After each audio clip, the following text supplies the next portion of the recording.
end of 1944. They did it within a very swift amount of time. The entire population of Hungary disappeared. Those who survived came to Israel, 63,000. Czechoslovakia, 60. South Africa, 20. Let me just point out something important. The Israeli Defense Force has a very small standing army, about 187,000 soldiers. In an emergency, the state of Israel can mobilize a reserve force of 535,000 people. But in order to do that, the entire economy would stop dead, as it did in 1973. I was in Israel at that time. If, heaven forbid, Egypt poses ultimately a military threat on the southern border, I predict that the religious internal issue in the state of Israel will come to a head, as we'll discuss in just a few minutes, because so many ultra-Orthodox Jews will not serve in the army, and no standing army of 187,000 people can operate effectively on three fronts. The Gaza front, the Lebanese front, and heaven forbid, the Egyptian front. I don't think it's going to happen. Here's a big issue demographically about what Israelis call yerida, or the people who move out of Israel, as opposed to aliyah, meaning the people who emigrate to Israel. Aliyah means to ascend. Yerida means to descend. You leave Israel, you go down. You come to Israel, you soar up. Israel today, according to the only sociological full-length treatise and study I've read about the Israeli diaspora, Israel has about 750,000 of its people living outside of Israel. And that's an indeterminate number, but it's pretty big, about 750,000 people. The law of return, which gives citizenship to any Jew who wants to come to Israel, does not apply to any Yored after one generation. The law will apply to that person's son or daughter. After that, no Israeli citizenship. So I have a feeling that the Yordim, the flow out of Israel, is a serious issue, because most of them, I suggest, and I don't have an actual statistic, I would suggest that most of them are secular. Most of them are the kind of people who live in Brookline, Massachusetts, the kind of people who live in Newton, the kind of people who live in Needham, wherever there's a good school system. And the people who are coming to Israel, and about 19, maybe 20,000 a year, tend to be religious. I don't mean to sound anti-religious. I, however, think of it as a problem. Infant mortality, interesting statistic. For the Jews, it's about 3.1. For the Arabs in Israel, it's 7.7. Clearly indicating a lot has to be done to equate and to equalize health care for both communities. Let me just focus for a moment on one of the biggest controversies now raging in Israel. And that is how many Arabs are really living in Gaza and actually living in the West Bank. Just as here, Len Sachs, whom I know and like very much, is arguing all the time with Steve Cohen, his bitter academic rival.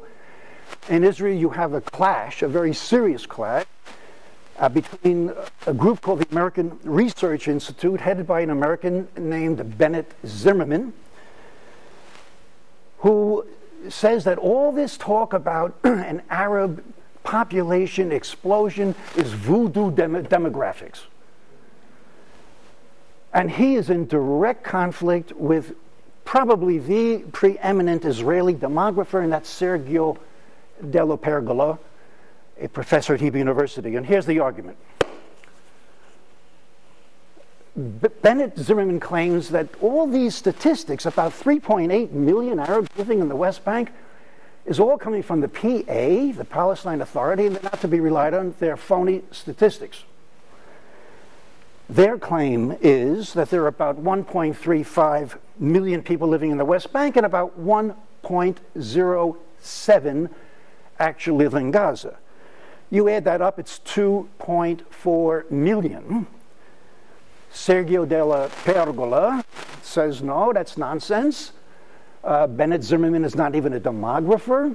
I don't respect him academically, and their study is phony. And there really are 1.3 million Israeli Arabs, and there are 3.4 million Arabs living in Judea, Samaria, and Gaza. And you add it up, and it's 4.7 million. So out of a total population in the territories, in Israel proper, from the Jordan to the Mediterranean, 10,263,000 people, of which Jews constitute, in Pergola's opinion, 51%. The state of Israel cannot remain a Jewish and democratic state if this process continues as it is. Can't. Just can't. Zimmerman's group claims that there is a net emigration of Arabs out of the territories, instead of the assumption that people are coming in.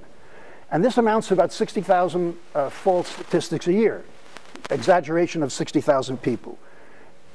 Fundamentally, there's a gap of 1.4 million between his demographic estimate and de Pergola. So what's the true proportion according to Zimmerman, the American group? 60% Jews, 40% Arabs in the whole gestalt, Gaza, West Bank, Israel proper. What they're saying, in effect, as long as we can keep a 60-40% Jewish demographic advantage, we can hang on to the territories and not really worry about ultimate consequences to it. By the way, they claim that these statistics are corroborated by the Palestinians themselves, the Ministry of Health, the Ministry of Education, and the Central Bureau of Election Statistics. They also claim that there are two ways of going about demographic studies. You can either take people into consideration de jure or de facto. De facto means the people actually living in the territories. De jure, those who are outside the territories but who have the right to come into the territories. You can either include those people in your figures or you can exclude them. The Israelis exclude people. The Palestinians include them, which gives a false picture according to the Zimmerman report. That's about 400,000 people. All right, so what are the arguments against the assumption of 4 million Arabs, as was pointed out in the PowerPoint? Fewer births than expected amongst the Arabs, the net immigration that I just mentioned, internal migration, about 150,000 people moving into Israel sort of surreptitiously, illegal immigration into Israel, no statistics. We don't have proper statistics here in our culture either. Double counting. They claim the Palestinians double count the Eastern European Arabs. De Pergola says no, that's not true. And finally, the inclusion of residents outside the territories. De Pergola is highly esteemed. I'm just suggesting the argument. I am not taking sides. I just don't know. But he's claiming that the Jews by 2020 certainly will be 47%, probably no more, and by 2050 maybe 37%. Very, very dangerous for the sustaining of Israel as a Jewish state.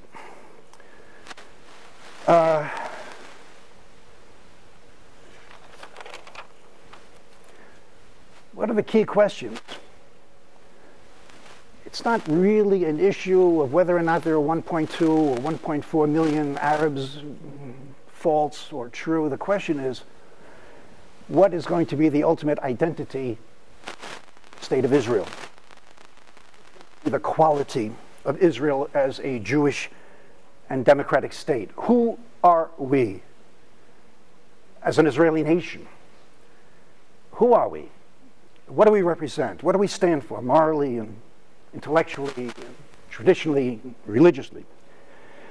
One final comment about the Haredim, because I think this is equally important. I'd be happy to respond to any questions that arise. This is a 2008 study by a demographer at the University of Haifa, Arnon Sofer. I don't know, Barry, if you've ever come across him, or Dennis. He's a wild guy. He's a respected academic, but he says whatever he wants, and the words that come out of his mouth are often shocking and a bit outrageous. I've met him. He's a very fascinating guy, but really takes you aback. He's predicting that if things go as they have been going, Israel will face an existential challenge to its very identity. By the year 2030, he says there'll be clearly over 1 million Haredim. I think he's off. I think it's going to be reached far before 2030, absolutely. 60 to 70% of the ultra-Orthodox do not work. Compare that to about 12 or 13% in America who don't work, or Australia, or Britain, or France. Only in Israel, the Holy Land, I guess they feel perfectly entitled to take government subsidies and not work, and add $1 billion in cost to the economy and hundreds of millions of dollars of shekels in government subsidies for their families, which number about 9, 10 people. 50% obviously live below the poverty line, and when you combine the ultra-Orthodox and the Israeli Arabs, there you have the bulk of the 20.5% of Israelis who live below the poverty line. That's a very bad figure. That's 1 out of every 5 Israelis living in poverty. It's not good. 70% do not serve in the Israeli army, which aggravates the hell out of the Israelis who have to give 3 years of their lives. Women, the only country in the industrialized world that drafts every woman for just under 2 years. And it's not just serving in the army. I did serve in the Israeli army. You've got to keep going back for 30 days of reserve duty every year until you're 45 years of age. And until then, you're in a combat unit. And after 45, for another 10 years, you're doing guard duty in front of supermarkets and schools. So you're not released until you're 55. It's aggravating. If you own a business, or if you are a professor at a college, and so forth. This tension is building. Government subsidies. Tzipi Livni, who was the head of the Kadima party, founded by Sharon, could not form a government coalition because the ultra-Orthodox were blackmailing her into agreeing to subsidies that she said would break our bank.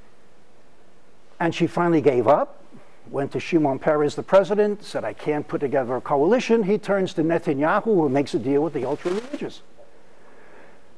And that is why nothing essentially is going to change, because the ultra-religious, the Haredim, have political power now that is unprecedented in Israeli political history. And the more they grow in the population, obviously the more political power they will assume. Why is this alarming? It's alarming for the economy. It's alarming for the political future of the conflict, because once you start propounding the sacredness of land over the necessity for peace,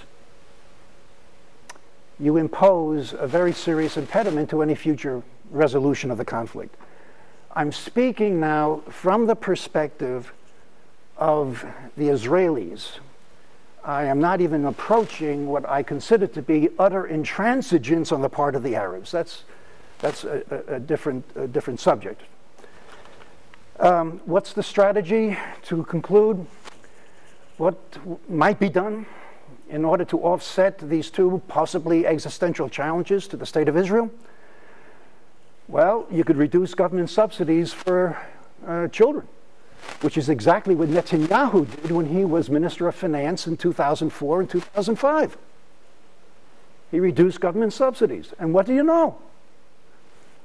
Fertility rates went down. I don't know if this could happen again, considering the political power that the Haredim have in the Knesset? I don't know. A more positive aspect is expecting the government to invest and encourage the Haredim to serve in the army, which they're beginning to do. There are now about 2,400 ultra-Orthodox people serving in the Israeli army. They want to double that by the year 2015. The government has to invest in the Israeli Arab community. They have not really fulfilled the imperatives of the Orr Commission report, which came out after the killing of 13 Arabs in demonstrations in the year 2000. And finally, what is crucial in any democratic, open society, the government, particularly the Ministry of Education, has to infuse relentlessly and consistently democratic values into the school system. You cannot ever assume that even in a state like Israel, which is based on Western liberal traditions of openness and freedom and respect, you cannot assume that those values won't be corroded amidst years and years and years of conflict with an enemy literally sitting on your doorstep. So the government has these responsibilities, and the situation is tough, but certainly not irresolvable. Thank you.